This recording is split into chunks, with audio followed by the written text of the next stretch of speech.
m'appelle Sarah Brucker, je suis productrice chez Résistance Film et je suis venue présenter Wired Eye, qui est une fiction interactive réalisée et écrite par Simon Buisson et coécrite par Olivier Demangel. Et c'est une coproduction avec Ciné TV et France Télévisions.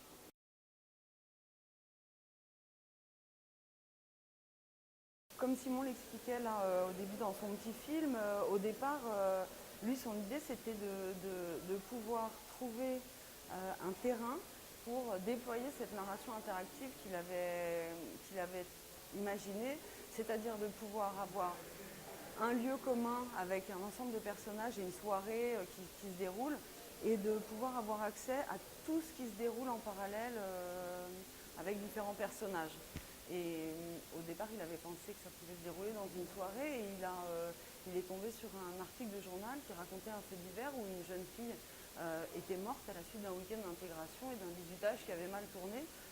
D'abord, il a été très intéressé par la question sociale de l'existence des week-ends d'intégration qui se déroulent dans le cadre d'universités organisées par les bureaux étudiants, et en fait en suivant un peu on voyait qu'il y avait beaucoup de dérapages. Ensuite, ça l'a intéressé aussi parce que les week-ends d'intégration, les jeunes se filment beaucoup pendant les week-ends d'intégration, et ça donne lieu à des vidéos très codifiées sur internet où ils montrent comment se déroule leur week-end d'intégration. Et il s'est dit que l'événement et la matière, et en tout cas le fait que les jeunes s'y filment beaucoup, permettait de déployer en fait son procédé narratif. Voilà.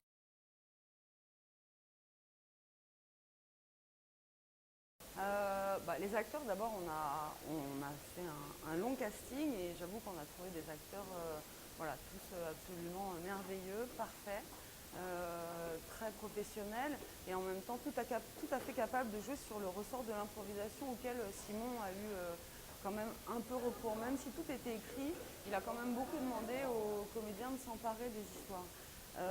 En tout cas de s'emparer des situations. Comme vous pourrez le voir, on a beaucoup travaillé en plan séquence. Donc tourner des plans séquences qui durent 1 minute, 2 minutes, 3 minutes, sans couper, ça demande vraiment de pouvoir donner de la liberté aux comédiens pour jouer son rôle. Et ils se sont donnés d'une façon absolument incroyable. Je pense qu'aussi ils se sont filmés. C'est-à-dire qu'il y avait un chef opérateur, mais plusieurs comédiens filmaient, et donc ça donne effectivement une impression de spontanéité et presque d'approche documentaire.